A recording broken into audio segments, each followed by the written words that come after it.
Charlie rame-rame. Nah ini dia, nggak usah berlama-lama lagi kita penasarannya, kita langsung masuk aja di match pembukaan kita di Grand Final PMPLA di Season 3. Dan untuk kalian semua yang nonton, jangan lupa dipencet lagi tombol like-nya biar kita bisa jadi trending di hari pertama pembukaan Grand Final. Yes, kali ini dari arah pesawat dari bagian tambang menuju ke arah kau. Kita lihat kali ini 16 tim sudah lolos ke Grand Final bertanding. Gue penasaran nih, GD, RRQ Ryu bakal turun di mana? Karena dua tim ini sering banget ngisi-ngisi tempat yang kosong.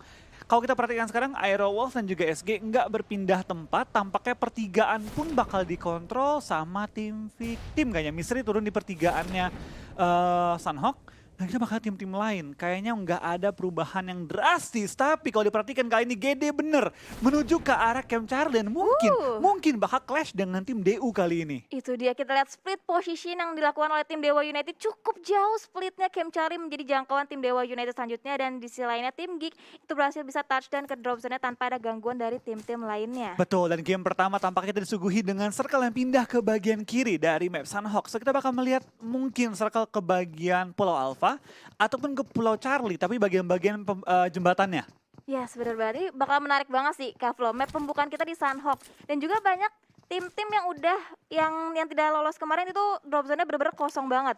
Ini bakal jadi perebutan tim-tim lain. Tadi yang udah kita lihat itu ada dari tim Genesis Dogma yang jaraknya nggak terlalu jauh sama Dewa United yang sepertinya bakalan ngambil scrapping yang di Camp Charlie juga. Itu dia, kayaknya dari DU tadi gue lihat mereka tuh nyebar. Ada yang turun di Painan, ada yang juga turun di luarnya Painan, ada yang menuju ke arah Camp Charlie. Cuma kalau tim GD memang ke arah Camp Charlie, gue rasa DU bakal lepasin Camp Charlie-nya, ngambil kompon-kompon di antara Charlie dan juga Painan aja, biar aman. Betul banget, karena split position yang dilakukan player-player di Sunhawk tuh pada berani-berani banget Kavlo. Betul banget, karena kalau di Sunhawk, kota-kota itu kan relatif kecil. Jadi memang untuk looting itu harus ditambahi ataupun dilengkapi dengan looting lagi di luar area kota tersebut. Seperti kelihatan dari tim BFD, mereka itu bahkan nge-split ke 3 kota. Ada Docks, ada juga Kampong, dan juga Lakawi. Iya benar-benar, setuju. Karena juga kalau misalkan kita berbicara Sunhawk itu scrappingan di Sunhawk berbeda sama kita scrapping di Erangel sama di Miramar. Kalau misalkan kita scrapping di Sunhawk itu masih ada kemungkinan kita bisa mendapatkan senjata-senjata yang bagus. Betul, tapi kita bakal lihat ini juga tampaknya ada yang berdekatan. Zuxi maju ke depan, ada Rocky, dan tampaknya Rocky akan langsung menembak. Tapi Zuxi, what a nice reflex dari seorang Zuxi. Langsung membanting tembakan dan menumbangkan seorang Rocky. Orang yang pertama dipulangkan di Grand Final kali ini ya adalah Rocky dari tim victim. Ya bener banget, wow itu refleks dari seorang Zuxi itu bener-bener on point banget. Dia langsung bisa banting senjatanya ke arah kanan sehingga bisa menumbangkan satu player dari tim victim tadi. Betul, tapi memang kayak dari Rocky tadi nggak punya armor ataupun nggak punya helm ya. Karena dia sekali kena tembakannya Zuxi sakit banget pelurunya. Sedangkan Zuxi dia punya armor level 1, punya helm level 2, dan dia tadi full health ketimbang Rocky yang mungkin 3/4 ya. Iya benar banget, dan kita bergeser ke tim Eagle 365 yang juga masih di tempat yang sama, masih berusaha menjaga daerah perbatasan sekitar jembatan. Oke, ini menarik karena sekarang Eagle 365 tidak bermain dengan Belva. Sedangkan Ekozu yang satu musim kayaknya minim ataupun nggak bermain. Antara dua itu ya boleh dikoreksi juga. Kali ini bermain di Grand Final. Apa yang disiapkan oleh tim Eagle 365 kali ini dengan membawa satu player baru masuk ke dalam roster mereka di game pertama? Ya, sedikit demi sedikit strategi dari masing-masing tim udah mulai bisa terlihat, udah mulai bisa kebaca. Contohnya dari tim Eagle 365 kehadiran pemain dari Ekozu yang biasanya itu digantikan oleh Belva Imba. Betul, kita bakal lihat juga dari tim SG tampaknya sudah menyadari bahwa tim Eagle 365 yang mengisi area sekitaran jembatan, bahkan satu player mereka masuk ke area jembatan dan langsung melakukan proning di tengah-tengah jembatan untuk memastikan timnya punya tempat berlindung ketika zona pindah ke sisi Pulau Alpha. Ya setuju banget, dari seorang Jarspace juga masih terus menjaga sisi bagian jembatan, berusaha ngelock posisi seorang Jersey yang udah mulai ketahuan bakal di lock aja posisinya, belum ada perlawanan lebih lanjut ditunjukkan oleh tim Eagle 365 ke arah tim Skylights Gaming. Betul, sedangkan tim Geek Fam mereka berada di bagian kanan bawah di daerah Sahmi kali ini. Sudah keluar dari area kota dan sudah mulai rotasi lambat menuju ke arah center zone, di mana mereka perlu melewati daerah Painan yang sedang di scrapping juga sama tim DU. Ada juga tim GD di pojokan, tapi kalau GD gue rasa nggak akan terburu-buru ya. Mereka adalah tim yang relatif suka main di pinggir, jadi mereka senang dengan mendapatkan circle yang mereka berada di ujungnya aja. Asal nggak pindah ke Pulau Alpha dan telat, karena Pulau Alpha kalau udah telat itu bakal dikunci ujung-ujung pulaunya oleh tim-tim yang terlebih dahulu setup di dalamnya. Setuju. Kalau misalkan kita berbicara Sunhawk itu kemungkinan besar tim-tim yang udah menguasai zona terlebih dahulu itu yang bisa mendapatkan winner chicken dinner. Karena bakalan susah banget kalau misalkan circle udah kecil, kita masih berada di luar zona, itu bakalan sulit banget untuk nembus pertahanan tim-tim yang udah jaga standby di bibir circle. Betul, tapi kalau kita tahu GD, mereka membuktikan bahwa main Sunhawk itu nggak harus dapat zona. Iya. Kemanapun zona mental, GD tuh hampir selalu masuk top 4. Dan mereka bisa dibilang King of Sunhawk juga dengan mendapatkan poin yang tinggi banget dan juga WWCD yang cukup tinggi rate-nya di Yes, Sunhawk. Kita bakal lihat di Grand Final kali ini tim yang baru naik ke PMPL apakah mereka bisa konsisten seperti di regular season kita karena gue cukup kagum dengan permainan tim GD. Tim yang benar-benar tahu apa yang mereka pengen mainin. Mereka bermain dengan gaya yang sama, pinggir circle, agresif banget dan sebagai tim pendatang. Mereka membuktikan bahwa mereka bukan kayak tim pendatang mainnya. Ya bener banget, setuju banget apa yang udah dibilangin sama Kak Flo. Dia benar-benar menunjukkan kalau misalkan mereka mampu bersaing walaupun mereka sebelumnya nggak punya pengalaman di PMPL season sebelumnya. Betul, tapi kita bakal pindah kali ini ke tim RRQ Ryu yang pada minggu yang ketiga Super Weekend mereka benar-benar naik banget. Bahkan masuk ke top 3 kalau nggak salah ya. Iya betul. Di top 3 mereka, padahal minggu pertama mereka bahkan nggak lolos Super Weekend. Nggak lolos. Minggu 2 mereka bermain oke, minggu ketiga bisa dibilang mereka satu tim dengan perkembangan paling pesat. Yes, dan dari seorang No Mercy masih terus menjaga angle shoot dan tapping menggunakan KBZ ke arah tim Bigetron Red Alliance, tapi hanya memberikan sedikit cicilan damage ke arah dua player tim Bigetron Red Alliance. Betul, Luxi melakukan tapping juga dengan QBU-nya kali ini, tapi belum mengenai targetnya. Sedangkan Zuxi sudah di revive, tapi dengan kondisi nyawa yang cukup low. Zuxi terkena peluru-peluru panas lagi, tapi belum sampai ditumbangkan. Kali ini BTR dalam posisi yang cukup sulit karena kiri kanan semua sudah diisi area-area sekitarnya. Tinggal menunggu zona mental dan mungkin menunggu tempo juga. Karena terlihat Aura kali ini mereka bermain dengan posisi yang cukup safe. Bisa stay, bisa pindah juga ke arah Pulau Alpha tergantung dengan arah zona. Yes, dari Bigetron dan juga Aura masih terus bertukar peluru sama halnya dengan Dewa United. Ada lemparan granat dari tim Void yang hanya memberikan splash damage tapi cukup parah ke tim DU itu. Oke, Ozora udah cukup low HP-nya, ada lemparan granat dari seorang Yuni, belum berhasil menumbangkan satu player dari tim Void, bakal langsung di-push begitu aja. Asa udah semakin terdepan, lemparan molotov dari seorang Uni belum berhasil menekan korban atau target selanjutnya. Betul, kita bakal lihat tim DU langsung mengambil juga high ground menghadapi tim Void. Kali ini aimbot sudah menjaga dan menjadi ujung tombak dari tim Void. Sangat dua member lainnya berada di sisi belakang. Nah, Asa perlu bertahan di balik satu pohon yang kali ini posisinya lumayan terlihat, tapi kita bakal dari aimbot spray down dengan uzinya, pelurunya habis dan langsung ke take down juga oleh seorang Horizon yang dipulangkan ke arah lobby. Tampaknya DU mendapatkan poin pertama mereka pada game kali ini, tapi perlu berwaspada karena masih ada 3 anggota poin lainnya. Yes, dari Asa juga masih terus menjaga sisi bagian belakang, di follow dengan Maybe dan juga Devs Duke di kedua compound yang berbeda, terus mengamati angle dari arah tim Dewa United, tapi Dewa United udah mulai perlahan demi sedikit masuk ke dalam pertahanan yang dijaga oleh tim Void itu sendiri. Betul, dari Asa tampaknya dia harus bertahan hanya bermodalkan satu buah pohon sebagai cover dia. Di belakang dia memang ada 2 member yang menahan, tapi lihat Okiozora langsung melakukan flank dengan sangat-sangat cermat, mengambil sisi kiri, membuat Asa terbuka dengan sangat-sangat lebar, dan what a nice pick off dari seorang Okiozora. Kali ini Asa di belakang ke arah lobby dan 2 poin kill bagi tim DU. DU bermain sangat agresif, berbeda sekali dengan performa mereka ketika bermain di Super Weekend ataupun di weekdays kemarin ya. Yes, baru di awal-awal kita udah mulai dikejutkan dengan permainan-permainan cukup gemilang ditunjukkan oleh tim-tim lain, tapi sisi lainnya Devs Duke berusaha untuk ngelok posisi di salah satu player dari tim Dewa United, tapi masih belum mendapatkan angle vision lebih luas. Ada Okiozora yang terdapat dalam jangkauan, tapi Geek bahkan join to the fight dalam jangka waktu yang tidak lama lagi. Betul, tampak kita bakal lihat 3-way showdown antara Geek, DU dan juga Void, tapi dari tim DU tampak ke pick up juga sama seorang Void. DU tersandwich oleh 2 tim sekaligus, tapi yang mengambil keuntungan terbesar adalah tim Geek dengan mencuri kill dari tim Void, dan Steve pun tertumbangkan di secure, dan Geek Fam benar-benar menggila dari posisi high ground mereka. Tapi dari tim Void juga berbahaya karena mereka tinggal menyisakan seorang Devs bertahan seorang diri menghadapi tim DU, menghadapi tim Geek Fam. Geek Fam benar-benar menghancurkan pertahanan dari tim DU yang kali ini tertangkap off guard, benar-benar nggak menyadari bahwa di high groundnya ada lawan yang menunggu mereka. Bener banget, wow enak banget sih. Posisi dari Geek juga enak banget, tapi kalau misalkan kita dari map itu ada Genesis Dogma yang juga rotasinya nggak terlalu jauh dari arah tim Geek, tapi ada lemparan granat dari seorang Uni ke arah depan, berusaha memasuki compounder yang ditempatin oleh tim Devs, tapi belum berhasil menemukan last man standing dari tim Void. Ada GD juga, tampaknya nggak terlalu jauh, tapi kayaknya GD masih perlu jarak ya kalau mereka pengen mendekat ke arah tim Geek. Kali ini menurut gue dari Ruin dikuasai banget sama tim Geek dengan masih lengkap 4 orang, split ke 3 angle berbeda, dan Kato sudah mengunci ke arah Devs. Dan ini Uni sama Devs tinggal berharap mereka bisa dapatkan kill tambahan sih, karena mau mereka tumbang duluan ataupun menyusul nggak ngaruh ke placement point mereka. Iya bener ke kanan ada Geek, ke kiri ada Uni. Ini Devs 2K bener-bener dibuat pusing banget dengan kehadiran 2 tim yang berbeda. Devs 2K masih terus menahan di bagian compound yang sama, nggak ada banyak pergerakan, tapi seorang Toms bahkan mendatangi compound seorang Uni dulu terlebih dahulu, udah mulai mengetahui, bahkan gocek-gocek aja berusaha mencari di mana letak seorang Uni, bahkan dicari lewat jendela, diintip sedikit belum ketahuan posisi seorang Uni. Kalau misalkan vaulting bahkan ketahuan, tapi ada lemparan granat juga masuk ke dalam compound, belum berhasil menemukan seorang Uni, dan ada pick tipis yang dilakukan oleh seorang Dinosaurs berhasil menumbangkan last man standing dari Dewa United. Betul, membawa 3 poin, tapi sayang sekali langsung di flank oleh tim Geek Fam. Geek Fam dengan tempo dan juga penempatan posisi yang sangat tepat, menurut gue mereka tadi bermain bener-bener gaya main mereka sih. Main dari high ground, tumbangin lawan dan nge-third party lawan. Tapi tampaknya ada tim lain yang pengen siap third party juga. Ada tim GD yang lagi menunggu juga untuk masuk ke area ujung-ujung circle sudah mengambil high ground yang ditinggalkan oleh tim Geek Fam. Akankah GD bisa mendapatkan Geek Fam off guard juga sama seperti yang mereka lakukan terhadap tim DU?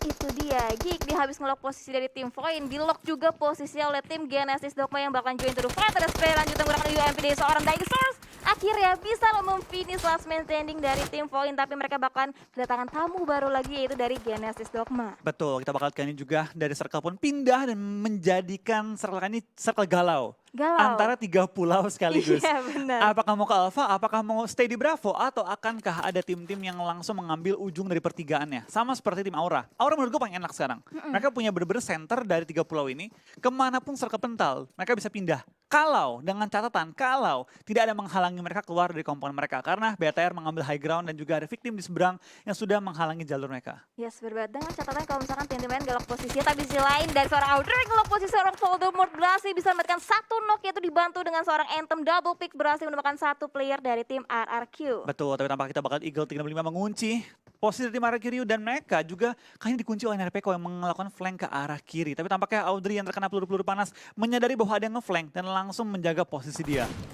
Ada spray juga menggunakan Eva dari seorang Nader berusaha nge-counter lagi, berusaha melakukan trading ke arah tim Eagle 365 tapi belum berhasil mendapatkan 1 knock ke arah Eagle 365. Betul, Voldemort bakal coba merangkak pelan-pelan tapi posisi dia cukup berbahaya. Itu open banget dan nggak mungkin diselamatin di daerah open tersebut. Dia mau nggak mau coba merangkak dan berharap bisa selamat sampai ke rumah. Tapi Ekozu, lihat Ekozu sudah melakukan proning untuk coba meng-end seorang Voldemort dan sekaligus membuka angle baru untuk nembak ke arah Kiryu.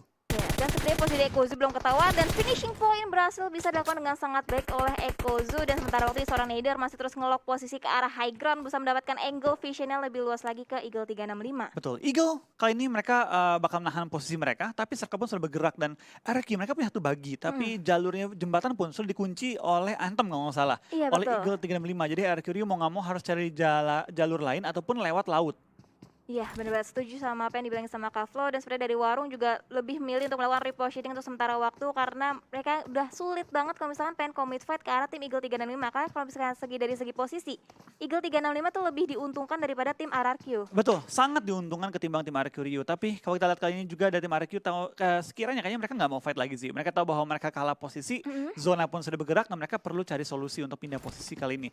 Sedangkan Eagle 365 sudah mengirim orang untuk terjun ke air dan mungkin mereka bakal ngelok ke arah jembatan, memastikan RRQ Rio tidak bisa lewat jembatannya. Ya, tadi seorang Audrey juga masih terus memikirkan strategi apa yang bakal dilakukan selanjutnya, dan dari seorang Ekozu udah berhasil mengamankan bagian bibir circle sepertinya, dan seorang Nerpeko lagi berusaha scouting aja, berusaha mencari pergerakan dari tim Eagle 365. Betul, kita bakal kini dari tim RRQ dan juga Eagle 365 tampaknya saling melok dengan cukup keras dari kedua tim ini. Serka pun sudah menghimpit Nerpeko dan bentar lagi akan menghimpit juga anggota Eagle 365 dan juga RRQ Rio lainnya. Dua tim ini bakal berjuang melawan Blue Zone, tapi yang paling lebih diuntungkan adalah tim Eagle 365. Sedikit berpindah, kita bakal pindah ke arah BFD dan juga Onyx yang berada kurang lebih di kanan bawah ini ya. Mereka sedang perang memperebutkan ujung zona juga, tapi yang diunggulkan adalah tim Onyx di posisi kali ini. Tapi BFD biasanya mereka punya jumlah healingnya banyak, karena mereka mengambil daerah Docks, daerah Kampong dan juga daerah Lakawi. Setuju, dan seorang bos, cukup low banget HP-nya, terkena spray damage dari arah tim Onyx. Untuk sementara waktu nggak bisa berbuat terlalu banyak, harus proning dulu untuk healing. Sementara waktu di seorang Nick bahkan lebih masuk lagi ke dalam circle ini. Udah enak banget sih dari Onyx, tinggal nungguin kedatangan dari tim Bonafide aja. Iya, kalau kita lihat juga dari tim yang bertanding semuanya mengambil di daerah tengah. Semua pulau dan benar saja Circle pindah ke bagian tengah-tengah di mana Aura mendapatkan 2 tempat sekaligus. Rosezi yang tadi pindah posisi bahkan langsung kembali ke arah teman-temannya. Tim-tim lain seperti Victim, seperti EVOS bahkan mengambil painan mungkin bermain dari arah situ. Setuju banget. Dari tim Onyx sendiri juga masih terus masuk lagi ke dalam circle untuk berusaha mencapai checkpoint selanjutnya. Betul, kita bakal kalian juga rotasi semua tim mulai dilakukan tampaknya. Ekozu ditumbangkan oleh seorang Nerpeko dan langsung dipulangkan ke arah lobby pada kali ini. Dan Nerpeko juga perlu langsung berpindah posisi karena dia ditembak-tembaki juga oleh Eagle 365 dengan nyawa yang cukup sekarat, perlu langsung melakukan boosting untuk menghindari tertumbangkan oleh Blue Zone. Yes, dan dari tim RRQ lebih memilih untuk melakukan rotasi sedikit mutar untuk menghindari fight ke arah Eagle 365. Satu player yang terknock yaitu Ekozu dan langsung dipulangkan begitu aja ke arah lobby. Tapi Lizer, dia berada di compound yang ditempatin oleh dua player dari tim Victim. Betul, Victim tampaknya kali ini harus berhadapan juga karena bakal langsung berhadapan dengan satu lawan yang lain di dalam compound yang sama. Victim kehilangan Rocky di awal-awal sehingga tinggal menyisakan 3 anggota mereka. Sedangkan EVOS memiliki setup yang cukup kuat kali ini. Satu depan, 3 lagi di belakang. Jadi ini bakal memberikan covering fire untuk seorang Lizer yang cukup kuat. Ya berbeda, Lizer masih berusaha mencari celah untuk knock out satu player dari tim Victim, itu ada satu jump shot tapi belum berhasil mendapatkan angle vision yang lebih luas lagi ke arah Fajar. Betul, kita bakal lihat ini seorang Lizer masih spray down pre-fire ke arah jendela. Tampak kita bakal dari tim Victim juga bakal fight dengan tim SG Slayer. Tertumbangkan, tapi dari tim Victim langsung dimajuin juga sama Red Face yang membantu Lizer. Kali ini lemparan bom ke dalam compound dari seorang Fajar. Membakar dan juga meledak sekaligus. Dan mengasapi Fajar. Tapi di belakang pintu kali ini, pintu ini masih digunakan sebagai cover tapi belum ditemukan posisinya oleh tim EVOS. Fajar kakinya kelihatan dari bawah. Rumah-rumahnya, what a nice play dari seorang Red Face. Bener-bener hafal dengan compound-compound yang ada di Sunhawk. Menembak dari bagian bawah rumahnya. Wow, itu unpredictable shot banget sih dari seorang Red Face, melewat celah dikit lewat kolong-kolong berhasil menemukan satu player dari Victim langsung dipulangkan ke arah lobby. Bobs juga akhirnya lebih memutuskan untuk menarik mundur dirinya karena mereka kedatangan 3 player sekaligus dari tim EVOS. Betul, kita bakal kayaknya spray down dari seorang KF memprediksi posisi dari lawannya. Tapi di lain sisi kita bakal Onyx dan juga GD tampaknya fight di ujung circle kiri kali ini. Ini bakal menarik banget sih karena tim-tim bermain sangat agresif. Berbeda banget ketika bermain di Super Weekend dan juga di Weekdays. Ini lebih agresif lagi. Sementara ini, tim yang sudah dapat 4 kill, itu udah ada. Padahal masuk circle ketiga, ada Geekfam yang benar-benar langsung dapetin banyak kill di awal-awal. Tim yang tinggal 1 member juga udah ada. Ada Victim yang di awal-awal banyak ke pick off oleh tim-tim lain. Yes, benar. Ini tempo permainan dari setiap tim, setiap player juga udah semakin berbeda lagi. Mengingat ini udah perebutan gelar juara, udah bukan siapa lagi yang lolos ke Grand Final, tapi siapa yang akan jadi juara di PMPL ID Season 3 Country Finals. Dan sisi lainnya Pinky berhasil memberikan satu knock ke arah Eagle 365 yaitu Audrey untuk sementara waktu harus bisa terknock out. Iya, kita bakal kayaknya juga dari tim EVOS masih menjaga compound mereka, tidak terburu-buru untuk pindah. Mereka masih berada di atas painan dekat dengan area bootcamp dan sementara mereka masih aman. Tapi nggak tahu nih kalau circle pindah lagi dan pindah posisi cukup drastis, ini bisa memsulitkan tim EVOS. Tapi kita bakal pindah terlebih dahulu ke arah tim Onyx kalian yang sedang menjaga ujung circle. Fight dengan tim BFD yang masih menahan ujung-ujung dari blue zone-nya juga nggak dikasih masuk dengan bebas kecuali seorang Nux yang udah masuk terlebih dahulu ke arah circle. Yes, PR tersendiri masih dipunyain oleh Ucup, itu satu player dari Bonafide yang cukup sulit untuk masuk karena benar-benar di lock banget angle-nya dari arah Onyx. Raffi nggak mau kasih pergerakan yang lebih leluasa ke arah tim Bonafide dari seorang Borch, dan Nux juga udah mulai touchdown menyisakan Ucup yang masih terus menjaga di bagian luar sirkuit. Tapi sekarang kita bergeser ke antara tim Eagle 365 dan juga Size Gaming. Ada lemparan granat yang belum berhasil menumbangkan salah satu player dari Eagle 365. Betul, tampak kita bakal ke nih fight di ujung circle yang cukup berdarah di mana kita bakal dari seorang Jersey bakal ketinggalan sama seorang Audrey. 2 player Eagle 365 juga knock, tapi dari tim SG juga dalam posisi yang berbahaya karena tinggal menyisakan 2 member mereka. Dan tembakan mulai dilontarkan juga di mana kita bakal lihat dari Eagle 365 Just Space mendapatkan kill-kill tambahan untuk mensecure poin aman bagi timnya. Yes, misalkan 2 player terakhir dari Scarlet Gaming, 2 melawan 2, tapi ada lemparan granat, hati-hati. Untungnya masih bisa mantul cukup jauh ke area belakang yang ditempatin oleh Audrey. Audrey bakal lebih maju lagi ke dalam komponen tempatin oleh Scarlet Gaming. Ada lemparan granat lagi seorang Slayer. Untungnya granatnya masih terlalu jauh dari jangkauan Eagle 365. Betul, tampaknya kita bakal dari seorang Audrey masih menahan ujung zona, tapi zona akan bergerak dalam waktu 8 detik lagi. Kita lihat kali ini dari EVOS dan juga BTR sedang clash kali ini circle yang keempat dan KF pun langsung dipulangkan ke arah lobby di kill feed sisi kiri. Yes, lagi dan lagi Bigetron bahkan commit fight ke arah tim EVOS, tapi sebelumnya kita masih fokus dengan fight antara Eagle 365 dan juga Scarlet Gaming di mana Slayer masih terus TPP aja dengan menggunakan shoulder pick-nya ke arah tim Eagle 365, tapi sisi lainnya RRQ, Nerpeko dan juga Warung. 2 player terakhir dari RRQ harus bisa dipulangkan ke arah lobby dan RRQ terfinish di posisi ke-14. Betul, terjepit antara 21 dan juga tim EVOS langsung dihabiskan dalam sekejap tadi ya. Tapi tampaknya 21 langsung dikunci juga sama tim EVOS yang sementara nggak aman juga karena zona cukup jauh dari kedua tim ini.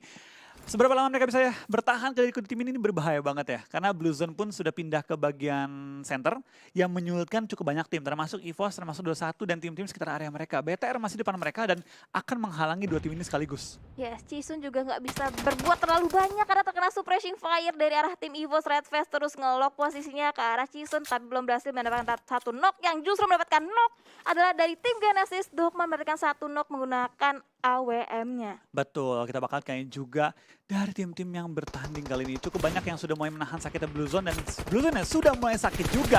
Microboy melakukan spray dan ke arah sana Banyu menemukan Banyu yang tepat di belakang satu rumah.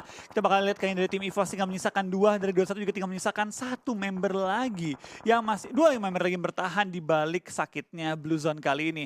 Red Face lagi coba untuk diselamatkan oleh seorang Microboy tapi posisi masih cukup open. Banyu tampaknya sulit untuk diselamatkan kali ini ya. Yes, dan dari tim 21 Foxy juga sepertinya bakal menjemput seorang Chisun yang bakalan sulit banget kalau misalkan rotasinya nggak mempunyai vehicle. Di sisi lainnya Microboy menggunakan bagi yang udah cukup parah banget di sprint gitu aja menggunakan Kibizia dari seorang Chisun belum berhasil dengan Microboy dan Microboy juga harus ikutan tertumbang dengan sakitnya spray yang dilontarkan oleh Chisun. Iya, kita bakal lihat dari seorang Chisun bakal langsung berpindah posisi dengan seorang Foxy menggunakan bagi jarak zona 200 meteran tapi masih belum bisa keluar dari area sakitnya Blue Zone. Sedangkan kita bakal lihat di sisi kiri Aura Fight juga dengan Eagle 365 yang langsung mendapatkan seorang Audrey.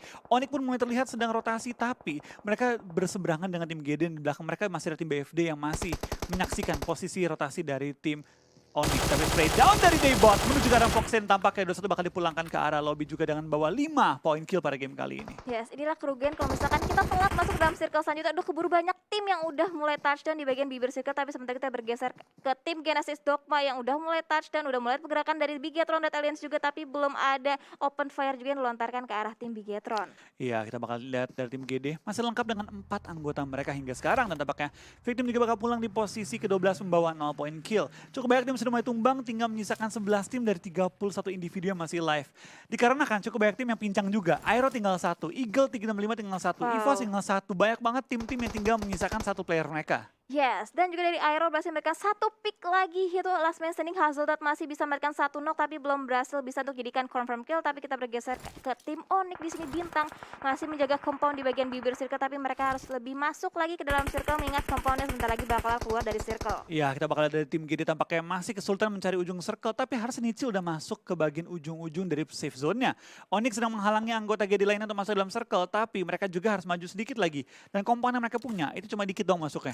Ujungnya doang nggak masuk ke circle. Bener banget, ada 1 pick dari seorang Mort, ada spray menggunakan M4 juga dari seorang Mort belum berhasil melihatkan angle fish yang lebih luas lagi. Ada seorang Star yang terjun begitu aja tapi belum berhasil bisa didapatkan knock. Tapi 1 player dari Genesis Dogma cukup low banget HP-nya terkena suppressing fire dari tim Geek. Ya, kita bakal lihat juga tim Onyx harus maju sedikit tapi di mana GD langsung dihujani peluru oleh tim Geek dan benar-benar posisi dari tim Geek menghancurkan posisi dari tim GD. Tidak dibiarkan bergerak dengan bebas tapi tampaknya GD dapatkan sedikit posisi yang aman di bagian bawah mereka. Yes, berbat Onyx akhirnya berpindah dari compound nyamannya berusaha bergerak sebagai unit. Ada lemparan granat juga dari tim Onyx. 1-0 lagi masih bisa didapatkan. Star bakal langsung dipulangkan begitu aja ke arah lobby tapi Onyx juga terkena suppressing fire dari arah Geek lainnya. Betul, Onyx hanya punya 1 batu yang untuk menjaga posisi mereka tapi sekali dibom sama GD ini bakal jadi malapetaka bagi tim Onyx. Tapi sementara high ground advantage mereka digunakan dengan sangat efektif dan akan menggunakan bom untuk coba menumbangkan anggota-anggota GD yang berada di sisi bagian bawah.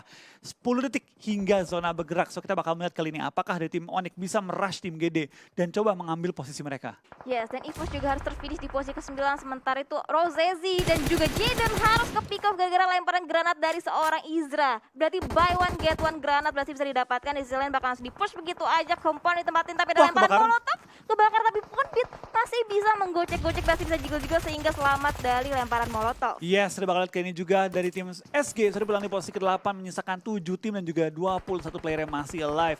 Tim yang lengkap kali ini tinggal menyisakan 4 tim lagi, ada BTR, Geek Fam dan juga Boom dan juga Onyx. Tapi tampaknya Onyx Bintang akan ke knock zone pun sudah mulai bergerak. Boom, dapetin 1 catch ke arah seorang Raffi dan tampak kita bakal dari tim GD dan juga tim Onyx akan saling beradu dan akhirnya Onyx dipulangkan di posisi ke-7 dengan membawa 1 poin kill. Tapi yang paling diuntungkan lagi-lagi adalah Geek Fam yang menjadi third party dalam fight-fight besar antar tim.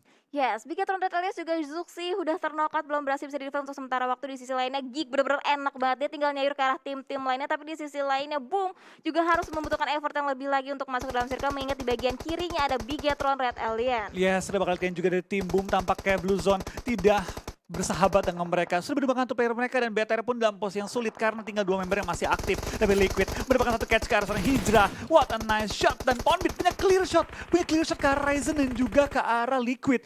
Apakah Ponbit bisa menemukan posisi dari Ryzen dan juga Liquid? Dan ternyata bom hampir menggunakan seorang Ryzen tapi masih bisa bertahan. Dan Ryzen tertangkap oleh seorang Ponbit.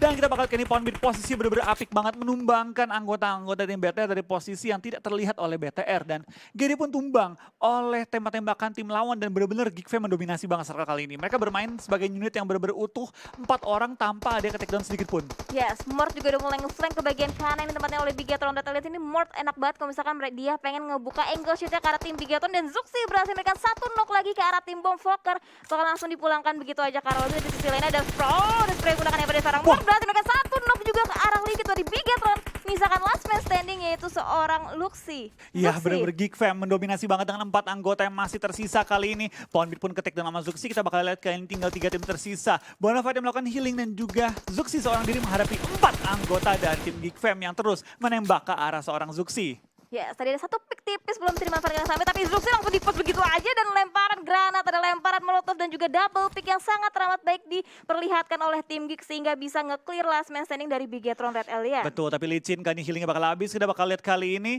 tampaknya sudah mencapai 300.000 kali ini. Wow, ini berarti yang kena Windy sama Kavlo ya? Sanskuy. Oh, sama Sanskuy. Sanskuy. Oh, sama Sanskuy. Iya.